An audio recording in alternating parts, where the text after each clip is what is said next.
Antes que hacer, tienes que ser. Creo que es un principio súper básico para la vida cristiana.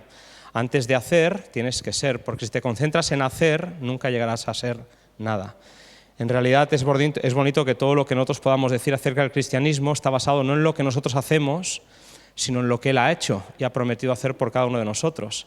Y el resultado de lo que Él ha hecho es que nos transforma, nos cambian nuevas criaturas. También he de decir que cuando hablamos de liderazgo cristiano, es verdad que el liderazgo cristiano tiene muchas comillas, o debería tener muchas comillas. Y bueno, ¿qué le puede enseñar un pastor a un montón de líderes, ¿no? Que son líderes en sus empresas, en sus negocios, en sus proyectos? Pero bueno, por lo menos creo que sí que es verdad que como cristianos estaremos de acuerdo en que el principio que Jesús nos enseña es válido para todo, para la vida cristiana, sea esta vida dentro de la iglesia o fuera de la iglesia, ¿vale? Así que, fundamento bíblico. Es verdad que yo lo veo mal aquí, pero se ve bien aquí. Esta frase que he puesto en morado, pero entre vosotros no será así. Esta frase que conocemos todos y que sabemos en qué contexto está, es el fundamento. Y de hecho, ya con esa frase casi que podríamos concluir este pequeño seminario. Pero entre vosotros no será así. Los cristianos deberían caracterizarse por hacer las cosas de forma distinta. Ayer hablaba con Gabriel Balabanian, que estuvo aquí. ¿Os acordáis de este hermano que preguntaba las tensiones del trabajo, cómo compaginarlas con la vida cristiana, ¿no? y cómo dar testimonio a tus propios compañeros cuando les estás exigiendo y en esa exigencia los estás agotando? ¿Cómo decirles que hay que ser temperante cuando ni tú lo eres, ¿no? Y esto es lo que él comentaba, pero después, cuando hablábamos a solas, él me decía algo que me gustó mucho.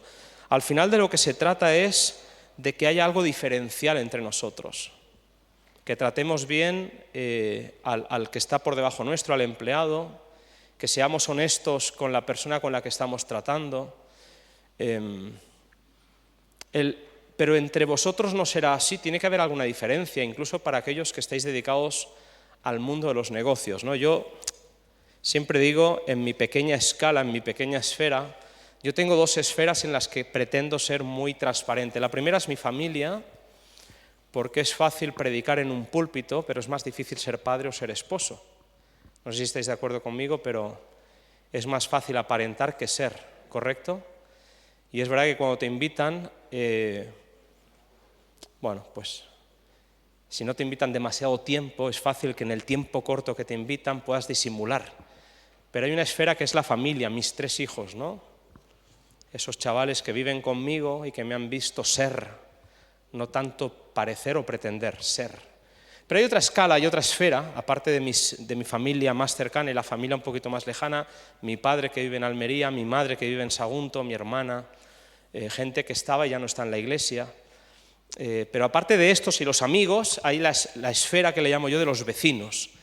Los vecinos, los que vivimos en pisos y no en casas, tenemos vecinos. Y tenemos, no sé si veíais alguna vez la serie Aquí no hay quien viva, ¿eh? ¿La veíais?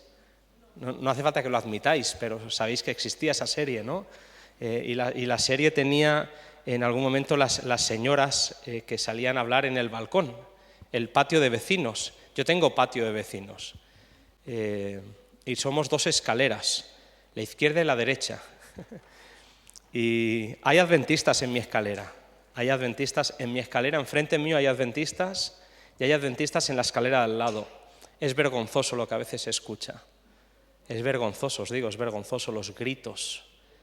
Y sé que son ellos porque los conozco bien. Así que hay 2 esferas en las que uno pretende ser totalmente transparente, la familia y los vecinos. Que se note por lo que eres quién dices ser, ¿no? Que se note por lo que eres, no por lo que dices. Así que nosotros cada Navidad vamos con un librito a los vecinos. Y yo siempre digo, no sabéis la vergüenza que paso, a mí no me gusta hacer esto, pero Nancy insiste. Óscar, ay Nancy, por favor. Y además me hace ponerme guapo, o sea que ahora me faltan 2 semanas para hacer eso otra vez. Toda la escalera, ahí, todos los vecinos, los 4 vecinos por planta, vivimos en el 6º, y empezamos por el de Juan y la señora, yo no sé cómo se llama la señora, que son del Real Madrid, ahí por ahí, papá. Entonces abren, hola vecinos, y además ella es la tímida, entonces ella es la espiritual y yo soy el cara dura, ¿no? Y es como que tengo que hablar yo. Bueno, yo no quiero que me conozcan solamente por lo que hago una vez al año. No sé si me estáis entendiendo. Me gustaría que vieran en mí, bueno, lo que después cuando les regale algo digan, claro, es que son muy majos. ¿Vale? ¿Me entendéis, no? En la pandemia me acuerdo que me ofrecía tirar la basura de los vecinos, porque son gente mayor mis vecinos la mayoría, entonces me ofrecía tirar su basura, porque así tenía una excusa para salir a la calle. Estaba agobiadísimo en mi casa, así que además de ser muy amable y muy cristiano, quería salir y que me diera el aire. Y podía salir a tirar la basura en un momento del día, entonces yo bajaba por todos los vecinos a tirarle la basura. No es solamente el acto, lo que quiero es que vean en mí, en mi esposa, en nosotros, que somos lo que decimos ser. Cuando me disfrazo de pastor los sábados, me pongo traje y corbata, siempre me apetece que haya un vecino, por lo menos uno que me pregunte, ¿y dónde vas? Porque así puedo explicar dónde voy, ¿me entendéis? Puedo dar testimonio a dónde voy. Pues voy a la iglesia. Ah, que se casa alguien. No, soy pastor. Y por lo menos empiezas un diálogo, ¿me entendéis o no? Pero lo que quiero decir es que esta frase que veis en la pantalla, entre vosotros no será así, es el fundamento no solamente para liderazgo, sino para nuestra vida como cristianos, en la empresa, en los negocios, en nuestra vida. Hay cosas que el mundo hace que nosotros no deberíamos hacer. ¿De acuerdo? Así que, fijaos, el texto está en un contexto que lo conocemos bien, sino que el que quiera hacerse grande entre vosotros será vuestro servidor. Por eso decimos que el liderazgo cristiano es un llamado a servir. Y el que quiera ser el primero entre vosotros será vuestro siervo. Mientras que históricamente o etimológicamente o incluso socialmente el concepto de liderazgo está vinculado al ejercicio del dominio y el esquema de jerarquía, Jesús propone un modelo basado en el servicio. Y hablábamos con Álvaro, el día en el que Jesús se ciñó la toalla, esto lo conocemos bien, ¿no? Ese día le rompió la cabeza a todos los discípulos. Y llevamos 2000 años no entendiendo, o por lo menos intentando entender qué significa eso. Mientras ellos se peleaban para ver quién era el mayor entre ellos, mientras que estaban peleando para ver quién se sentaba a la derecha y a la izquierda, que por cierto, por lo que sabemos, fue Juan y Judas. Porque Juan lo tenemos como el discípulo del amor, pero era un insoportable el tipo, ¿o no? Era un insoportable. Hablamos de Pedro, que es un bocazas, pero Juan era insoportable. O sea, él siempre estaba queriendo competir. Y de hecho yo siempre bromeo, ¿no? Porque Juan, cuando explica el tema de la resurrección, enfatiza más que él llegó primero a la tumba que el hecho de que Cristo había resucitado. ¿Habéis leído Juan 20? Y yo llegué primero, y yo llegué primero, y el que llegó primero, que era el que Jesús amaba, 3 veces lo dice. Flipadete, Juan? A la derecha y a la izquierda. Y mientras que ellos están peleando para ver quién está a un lado y al otro, cosa que a veces hacemos nosotros, ¿verdad? En la iglesia, peleándonos entre ministerios, peleándonos entre liderazgos, peleándonos con soberbia, ¿no? A veces incluso con envidia y con orgullo. En lugar de Jesús se pone a servir. Y eso es algo que nos rompe la cabeza. El liderazgo cristiano es profundamente espiritual y está vinculado directamente con el desarrollo de la misión. ¿De acuerdo? Vale, aquí tenéis un pequeño esquema que he hecho. He puesto antagonist, bueno, porque digo, ostras, el Loran habla también inglés, yo voy a poner una palabra en inglés. Tú también he visto que ponías alguna, Álvaro, así que digo, yo también. Esta es la única que he puesto en toda la presentación, antagonist, que es el adversario, el enemigo, Satanás. Y a Satanás lo describen 2 textos, hay muchos más, pero hay 2 que lo describen, que son Ezequiel e Isaías, ahí los tenéis 14 y 28, ¿de acuerdo? ¿Recordáis, no? Y subiré a lo alto y por encima, ¿os acordáis? Él siempre queriendo ser más, ¿no? Es el concepto del orgullo, el concepto del yo.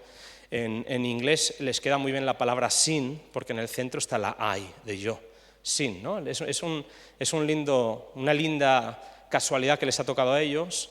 Nosotros tenemos orgullo, que es parecido, ¿vale? Acaba en yo, pero es el yo en el centro, este es Satanás. Así que el esquema que él propone, o el esquema que este mundo nos propone, y de hecho si escuchas a Loran y te quedas solamente con la idea de cómo tener más, te has equivocado ¿no? Creo yo, sí. Roberto nos lo decía una y otra vez, el tener más no es para tener más, el tener más es para servir mejor y para bendecir a otros, como decía Roberto. Y esta parte de bendecir a otros, el mundo en el que estamos no nos la ofrece.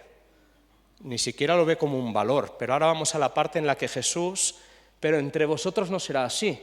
Y tenemos Filipenses 2, Él, siendo Dios, no consideró el ser igual a Dios algo a lo que aferrarse, sino que se despojó a sí mismo. ¿Os acordáis? Y tomó forma de siervo y se hizo obediente hasta la muerte, y muerte en la cruz. Y es por eso que Dios le dio un nombre que es sobre todo nombre, para que en el nombre de Jesús. Así que el concepto de Isaías 14 y Ezequiel 28 es contrario al de Filipenses 2, que está basado en servicio, en rescate, en dar vida. Y ahí viene el tema de la encarnación, que implica una revelación de quién es Dios, el compromiso de Dios con sus criaturas, y eso nos lleva a una identificación de Él con nosotros sin tener la obligación de hacerlo, lo convierte en siervo y Él nos convierte a la vez en amigos y nos hace que la misión sea parte de una relación. A mí me encanta todo el esquema. Ser cristiano es un privilegio, ¿o no? Así que todo lo que hacemos, sea dentro de la Iglesia o fuera de la Iglesia, debería responder a un esquema de quiénes somos. Lo que hacemos y cómo lo hacemos debería estar profundamente influenciado por quiénes somos en realidad. Yo he visto a muchos cristianos tratar muy mal a gente con la que trabajan. Yo os voy a poner un ejemplo. Hace años yo ya vivía en Madrid. Cuando yo estaba en el departamento de jóvenes, vivía en Madrid. Estaba en el departamento en JAE y vivíamos en el piso en el que vivimos ahora. Es un piso que compramos en el 2009, así que lo compramos a un precio que no os puedo ni confesar porque es ridículo, pero costó más el piso que lo que Loran invirtió en traer a todos esos que ha dicho. Podría haber yo gastado lo mismo en traerme a esa gente, a lo mejor yo no estaría aquí, ¿sí? O estaría hablando en inglés acerca de cómo haceros ricos, ¿sí? Pero estoy hablando de espiritualidad porque invertí en el piso en Coslada, ¿de acuerdo? Yo invertí el piso en Coslada, me lo compré, y esa mañana, ese día laboral, yo no fui a trabajar. Y teníamos un hermano de iglesia que nos estaba haciendo el comedor. En el comedor del piso que habíamos comprado había todo un mueble que habían hecho con yeso, y como nosotros ya teníamos 3 hijos y en aquel momento yo necesitaba un despacho en mi casa, pues el comedor de nuestro piso, que es enorme, estábamos haciendo una habitación de pladur y estábamos quitando el mueble de yeso, estábamos haciendo una pequeña reforma. Ese día me quedé en casa, pero el hermano no sabía que yo estaba en casa, porque yo me encerré en la habitación. No es que no era un tema de antisociabilidad, simplemente pues estaba en mi habitación haciendo mis cosas. Y el hermano tenía llave, entró y se puso a trabajar. Estaba yo trabajando en mi habitación y la gente estaba trabajando en el comedor. Y de repente, unos gritos en el comedor. Unos gritos. Era en otro idioma. Pero me daba la sensación de que alguien estaba gritando mucho y que lo que estaba diciendo, aunque fuera en otro idioma, no eran palabras muy bonitas. Así que, pues salí de mi despacho y, salí de la habitación y entonces me encuentro al hermano de iglesia, al líder de iglesia, anciano de iglesia, fuera de sí. La vena se le estaba, y yo estaba gritándole, y veo a uno de sus trabajadores totalmente humillado, lleno de lágrimas. Jolín, qué mal lo estaría haciendo este señor para que este otro señor adventista lo estuviera humillando así. Sé que me estáis entendiendo, pero al final todo lo que somos, todo lo que hacemos, ¿de qué me sirve ser un buen cristiano en la iglesia si cuando salgo de la iglesia soy un malnacido? Hay una frase que utiliza mucho mi mujer y es la del carácter podrido. No sé si es muy ofensivo o no, es muy argentino por lo menos. Tienes el carácter podrido. Puede ser, porque están acostumbrados a vivir con los argentinos, entonces tienen que utilizar esta frase. Tiene su lógica, Sergio. Te agradezco, ellas nos crían y vosotros os juntáis. ¿Sí? Pero me entendéis, ¿no? ¿De qué te sirve tener un esquema de éxito en la vida si tu esquema de éxito te va a llevar a perderte? ¿Vale? Este es un poquito de lo que estamos hablando, ¿sí? Bueno, el liderazgo encarnacional tiene estos 2 principios, que es el mismo, ¿no? Y me encanta como Jesús lo dice: yo estoy entre vosotros como el que sirve. Y esto nos cuesta. Yo estoy entre vosotros como el que sirve. Yo llegué una vez a una iglesia, siendo el director, no el presidente, que como presidente aún me ha pasado más, y me he acostumbrado un poquito más a que lo hagan, pero yo llegué a una iglesia cuando era el director de jóvenes, una iglesia que estaba llena. Era un evento navideño, un evento de fin de año, en aquella época en la que las iglesias se podían llenar y no teníamos que estar todo el rato respirando nuestro propio aliento, ¿de acuerdo? Así que estaba la iglesia llena y entonces yo entré y me senté al fondo porque no había sitio. Y entonces vino un diácono y dice, no, pastor, usted no se siente aquí. Entonces me llevó, ¿viste como la parábola? ¿Sí? ¿Os acordáis? Oye, siéntate atrás, no vaya a ser que te sientes adelante y te digan, sal de aquí que aquí va este, ¿no? Entonces me senté atrás, no esperando que me pusiera adelante, me senté atrás porque me quería sentar atrás. Pero entonces el diácono vino y me dice, no, pastor, usted no. Entonces me trajo hasta adelante y me trajo por el pasillo central, a la vista de todos. Todos se dieron cuenta de que yo había llegado tarde. Y como estoy por encima de la línea, no dije por el tráfico. ¿Sí? ¿Habéis estado atentos antes o no? Entonces me trajo y me puso aquí, en esta esquina, pero allá había un joven, allá había un chaval. Y entonces el diácono le dijo, ¡ey, levanta! Así le dijo, que se sienta el pastor. ¡Wow! Qué mal tenemos los conceptos, ¿sí o no? ¿Qué rollo? ¿No será mejor que el chaval esté ahí y que el pastor, que ya está salvo en principio, se siente donde sea? ¿No? ¿No será mejor? Y me encanta esta frase, yo estoy entre vosotros, y esto no lo tenemos del todo claro. Es que está el presidente de la Unión. Esto de los titulitis que tenemos a veces, ¿no? Estos rollos que tenemos, que según el coche que tengas, según... Yo estoy entre vosotros, el creador del universo, yo estoy entre vosotros como el que sirve. Qué bonito, ¿no? Es esto del liderazgo cristiano. Por eso el apellido cristiano es el que da sentido a la palabra liderazgo. Porque si no, oye, cualquiera sirve para liderar, con tal de que sepas gritar y mandar, ¿no?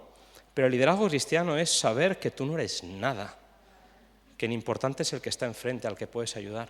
Liderazgo cristiano, el Hijo del Hombre que no vino para ser servido, sino para servir y encima para dar su vida en rescate por todos. Esto es liderazgo encarnacional. El liderazgo transformacional, y esto es muy bonito porque es el que Jesús nos enseña, es cuanto más sigues a tu maestro, ¿más qué? Más te acabas pareciendo a él. Entonces el liderazgo de Jesús no es un liderazgo que te deja indiferente. Jesús no te lidera para que tú sigas igual de... ¿no? Es un liderazgo que transforma. Y dice la Biblia, y es muy bonito, ¿no? Que somos transformados de gloria en gloria, ¿no? Por la contemplación. La hermana White habla muchísimo de esto, y esto es una cosa muy bonita. Tiene que haber un impacto en nosotros. Tiene que notarse que hemos estado con Jesús. A los cristianos dice que se les llamó cristianos porque hablaban de Cristo y se parecían a Él. ¿Sí? Así que bueno, el liderazgo es pasar de ser seguidores a convertirnos en líderes que a la vez, como dijo Pablo, imitadme a mí como yo imito a Cristo. ¿Sí? Entonces, qué lindo es cuando un joven, digo un joven porque es quizás lo que yo más he vivido, ¿no? Cuando un chaval, un jovencito, tú te conviertes en su referente y ves que en ti él ha visto el reflejo de lo que Cristo puede llegar a ser y se ha acabado enamorando de Jesús. ¿Sí, correcto? Yo tengo el privilegio de decir que en mi vida pastoral, en las iglesias por las que he pasado, de todas ellas ha salido un pastor. A mí me gusta mucho decirlo así porque es real. Mi primer bautismo fue Israel Guntín, que es pastor. Mi quinto bautismo fue Samuel Gil, que es pastor. Mi tercer anciano de iglesia fue Daniel Moreno, que es pastor. Mi último anciano de iglesia fue Adrián Nae, que es pastor. Así que por cada iglesia he tenido el privilegio de servir a chavales que ya me van a superar o que me están superando en su ministerio. ¿No es bonito eso? Es liderazgo transformacional, es dejar una huella que permita que el Señor, le dé crecimiento. Así que crecimiento, desarrollo, imitación y finalmente el objetivo final es transformación. Sigo. Principios bíblicos. De acuerdo, esto sirve para todos los creyentes, pero cuanto más para aquellos que consideran que pueden llegar a tener un impacto o una influencia en gente. Ese es el liderazgo. El liderazgo es tener influencia, es dirigir, ¿no? Es convertirte en referente. Bueno, pues amar a Dios sobre todas las cosas. Me ha gustado mucho este chico, ¿no? Laurent, cuando él decía, para los cristianos el 10% está aparte de estas 6 jarras. Hay principios que a los cristianos Dios está por encima de todo. Amén. Dios está por encima de todo. Dios no entra en esquemas. Si el paso hacia lo que yo considero éxito me aleja de Dios, es que ni lo considero. Principio bíblico: si quieres ser un buen líder, ama a Dios por encima de todo. Esto es válido para todos los creyentes. De hecho, podría estar predicando esto o compartiendo esto en cualquier contexto. La diapositiva me serviría para hablarle a jóvenes, para hablarle a mi iglesia, para hablar a mis pastores o para hablar con vosotros aquí en ASI. ¿Vale? Ama a Dios por encima de todo. No hagas a otro lo que no quieras que te hagan a ti. Principio bíblico, la regla de oro. Lo que Dios une, no lo separe el hombre. Y esto es interesante. Mirad, me acuerdo una vez cuando yo era jovencito, pequeño, viajábamos de Hospitalet. Los veranos, se llamaba el Fe para Hoy en aquella época, ¿os acordáis? El Fe para Hoy en Sagunto, que estaba el pastor Pose, Rafael Calonge, que nos enseñaba el castillo de Sagunto. Y yo recuerdo cuando era jovencito que aquellos grandes hombres, aquellos grandes líderes, Luis Bueno, Carlos Puyol, en esos veranos hacían pasar a los hermanos laicos que habían traído más bautismos a la iglesia.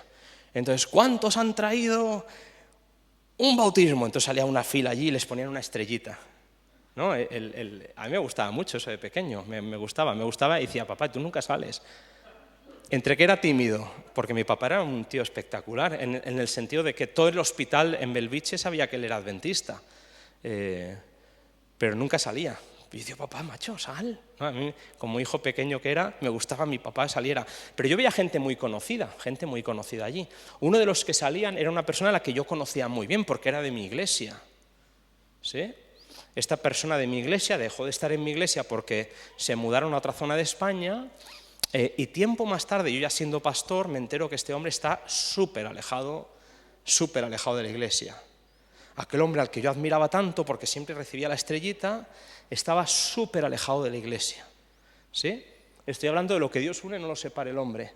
Y entonces le pregunté a su hijo, que es un gran amigo mío, digo, ostras, ¿y tu padre? Uf, mi padre, macho. Mi padre, y entonces me contó. Y claro, me contó una serie de cosas que dije, jo, qué pena, ¿no? Este hombre, que era un hombre de negocios, que le había ido bien en los negocios, había imitado el modelo de sus compañeros de negocio, que es lo que decía este hombre. Según con quién estás, pues acabas engordando, ¿no? O te acabas yendo a puticlubs, o acabas dejando a tu mujer por una chica de 20 años. Un principio es, la familia es fundamental.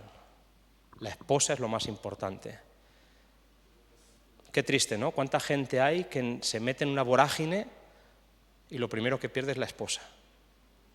¿No? ¿Estamos? Un principio. Lo que Dios une, no lo separe el hombre. Perdona, ten un corazón perdonador. Y finalmente es este principio bonito, ¿no? Más bienaventurado es dar que recibir, y me ha gustado lo que ha dicho él, que no es solamente un tema religioso, sino que además la gente rica tiene como hábito donar. Vas a Estados Unidos, es flipante, ¿o no? Es verdad que ellos desgravan por donar, pero es increíble. Y yo os cuento una anécdota. Aquí, Mario no está por aquí, Mario Martinelli, pero cuando mi hija decidió marcharse a Argentina a estudiar, con 16 años a Valcarce, una de las razones, no era la principal, pero una de las razones por las que yo no quería que mi hija se fuera es porque no podía pagárselo. Esa no era la principal, porque la principal es que no quería que se fuera, ¿vale? Y punto. Pero la segunda razón era que no podía pagárselo. Entonces Mario me dice, pero no te preocupes, así como son estos, ¿no? Estos de Safeliz. No te preocupes, tú escribe una carta y seguro que algún donante tendrás. Pues bueno, mi hija ilusionadísima, papá, tú escribe la carta, yo escribí la carta, vale, ahora tú escribes la carta, ¿a quién se la mandas? Esa es la pregunta, ¿a quién se la mandas? Y Mario me dice, no te preocupes, yo me encargo. Entonces yo le di la carta a Mario, Mario la mandó a ciertas personas de España, pero la carta llegó a Estados Unidos. Y entonces me contactó un señor de Estados Unidos y dice, oye, he leído la carta de tu hija, yo le voy a pagar el... Así que ese señor le pagó le pagó el primer año en Valcarce, el segundo año en Valcarce y el primer año en medicina. Ya después no se lo pudo pagar más. Dice, mira, las condiciones han cambiado y ya no puedo, y el Señor desde ahí nos sigue sosteniendo, ¿no? Pero qué cosa, ¿no? Los americanos, ¿cómo son? Sin conocerme nada, yo le pago. Y le pagó $6.000 el primer año, $5.000 el segundo año y $5.000 el tercer año. Pues fíjate, qué cosa, ¿no? ¿Vale? Más vale dar que recibir, y hay un concepto paralelo que es todo el mundo, ¿qué hace? Cosecha lo que siembra. Bueno, venga, va. Marco de referencia bíblico. ¿En qué te basas? ¿En tus emociones? ¿En tus opiniones? ¿En tus sentimientos? El texto, ¿os acordáis del texto? Traicionero es el corazón más que todas las cosas, ¿no? Y quizás está escrito más para gente latina, ¿no? Que somos un poco así emocionalmente, un poco inestables, ¿sí? ¿En qué basas lo que haces? Tienes un subidón espiritual, ¿no habéis visto a esa gente, ¿no? Que tiene una semana de oración y quiere ser pastor, ¿no? Pero después ve una cosa que funciona mal en la iglesia y se va. Gente emocional. ¿En qué basas tus decisiones? ¿En principios, en valores o en emociones y sentimientos? ¿En lo circunstancial o en lo eterno? Seguimos. La espiritualidad determina el triunfo o el fracaso de un líder. Se define espiritualidad por el papel que juegan los principios bíblicos en la vida del cristiano. Lo que hemos dicho antes, ¿qué papel juega eso, los principios, en la vida del cristiano? Espiritualidad no es ser una persona que levita, ¿no? Que no se mancha, que no se cae nunca, que lo hace todo bien, que habla y las piedras se derriten. Espiritualidad es simplemente ser una persona coherente con lo que dice creer. Eso sería espiritualidad, ¿de acuerdo? Y ahí tenemos, pues, cosas en contraposición. El orgullo frente a la humildad, el perdón frente al rencor, el egoísmo frente a la empatía, la diligencia frente a la negligencia y el lenguaje positivo frente al lenguaje destructivo. Y de esto de cada una de ellas, podríamos, pues ya que está aquí Juan, a lo mejor os interesa para Logos, porque cada una de ellas te sería una serie, ¿no? La soberbia frente a la humildad, el lenguaje positivo, ¿no? ¿Cuánto podemos hacer de bien a personas cuando con la lengua los restauramos y cuánto daño podemos hacer cuando con la lengua humillamos a los demás, ¿no? En fin, cada uno de estos elementos hablan por sí mismo. El perdón y el rencor. He sido pastor de iglesia en los últimos años y me acuerdo una familia que llevaban 14 años sin hablarse, 14 años. 14 años sin hablarse, tú. Y tendrían sus razones, pero 14 años en la iglesia, en la misma iglesia. Y siempre tenías que tener cuidado porque cuando hacías un grupo o una iniciativa, una dinámica, no se podían sentar juntos. Hoy en día nos encontramos, ¿verdad? Y yo creo que esto lo sabemos todos, pero nos encontramos cuando tenemos que mandar a un pastor a un lugar que tenga la habilidad para que ¿cómo diríamos? Que tenga la habilidad o que tenga la prudencia de no tocar ciertos temas, porque hay ciertos temas que en la iglesia son incómodos de escuchar, porque hay grupos que no se hablan, hay personas enfrentadas. Es un poco curioso, ¿no? Porque recordad que la frase que da sentido a todo es, pero entre vosotros no será así. Bueno, termino con la última parte, que son las cualidades personales de un líder. Y son algunas frases, incluida alguna de Elena White, y una reflexión final, ¿de acuerdo? Todos piensan en cambiar el mundo, pero nadie piensa en cambiarse a sí mismo. Una ambición ahí ¿no? Es como los propósitos de fin de año o de año nuevo. Empiezas con 100.000 cosas, pero ¿no? Decía Ranieri, ¿no? En el ejemplo que ponía ayer. Quieres dejar de fumar, pero te lo sigues comprando por si acaso no aguantas. ¿Sí? Unas ambiciones, unos proyectos. Somos un poco a veces hasta demasiado creativos, Álvaro. Una creatividad, pero no somos nada prácticos. ¿Sí? Todos piensan en cambiar el mundo, y esto con la iglesia, imaginaos, ¿no? Todos le diríamos a Ted Wilson lo que tiene que hacer. Todos. Pero después, al día a día, no te comprometes a hacer lo que tienes que hacer tú. Bueno, en fin. Esto dice Roger Hernández, algunos lo conocéis, es pastor ahí en la Florida. El carácter es fundamental, y cuando digo fundamental es el fundamento. El carácter es fundamental en la vida de un líder. ¿De acuerdo? Al final se te va a ver lo que eres, por mucho que intentes ser muy majo, se te va a ver. En las distancias cortas, ¿no?, nos la jugamos, ¿correcto? El carácter, lo que somos en realidad, el carácter es fundamental en la vida de un líder. Un líder que no está... Hablo de la iglesia, del liderazgo cristiano. Ser líder, pero no tener un carácter transformado, tiene un recorrido tan corto, es tan insoportable. ¿Vale? Carácter, convicción, emoción. Reputación es lo que la gente dice que eres, el carácter es lo que tú eres en realidad. Estamos de acuerdo, ¿verdad? Reputación es una cosa, apariencia es una cosa, el carácter es lo que eres en realidad. Y fijaos qué palabras, ¿no? Sensibilidad, credibilidad, fidelidad, confiabilidad, disponibilidad. ¿Cuántas palabras más podríamos decir ahí? ¿O cuántas palabras más cabrían?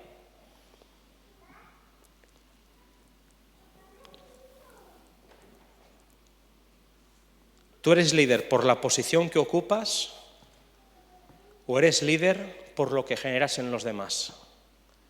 ¿La gente te sigue por miedo o la gente te sigue por admiración, por referencia? ¿Tu liderazgo es posicional o es transformacional? ¿Lideras porque mandas o lideras porque sirves? En fin, hay tantas preguntas que nos podríamos hacer. Y bueno, lo que es válido para la Iglesia entiendo que es válido para nuestro mundo. Elena White, y con esto ya casi voy a terminar, Elena White habla, y fijaos qué bonitas palabras son estas, del amor, la compasión, la simpatía y la ternura que caracterizaron la vida de Cristo. Yo con esto, yo me emociono mucho. Tiene un montón de frases la hermana White cuando habla a presidentes de la Conferencia General, a la que ella no paró de aconsejar en sus libros, y les dice esto: la única forma de liderar en la Iglesia es imitando esto. La única forma de ser líder en la Iglesia es imitando la compasión, la simpatía, la ternura. Fijaos qué palabras, ¿eh? ¿Cómo era Jesús? ¿Lo habéis pensado alguna vez? ¿Cómo era Jesús en lo íntimo? Era tierno. ¿No se emociona pensarlo? A mí me supera, a mí me seduce esto, a mí me emociona hasta la lágrima. Dios era tierno, era compasivo, su mirada transformaba. Se equivocaba la persona y la restauraba. Jesús era atractivo porque estaba lleno de amor, era todo amor. Fijaos qué palabras, simpatía, ternura, qué bonito, ¿no? Compasión. Por eso él dice, pero entre vosotros no será así, porque el modelo que nos propone el mundo en el que estamos es totalmente distinto. Y creo que ya con esto termino. Cuestión de carácter. Los líderes son sensibles ante las necesidades de los demás. Para los líderes es más importante la persona que el objeto. Dios usa personas que sean dignas de confianza, seguras y firmes. Dios escoge a gente, no por su capacidad, sino por su disposición a servir. En fin, vivimos en un mundo que antagoniza todos los principios bíblicos, ¿correcto? O por lo menos tampoco le da demasiada importancia a todo esto. Pero entre vosotros no será así. Así que Dios nos llama a ser líderes transformacionales, que estemos dispuestos a servir. Y bueno, en realidad cualquier iglesia o cualquier pastor o cualquier persona que está en la iglesia y no está dispuesta a servir, pues no sirve para ser líder. Esa es la realidad con la que nosotros concluimos.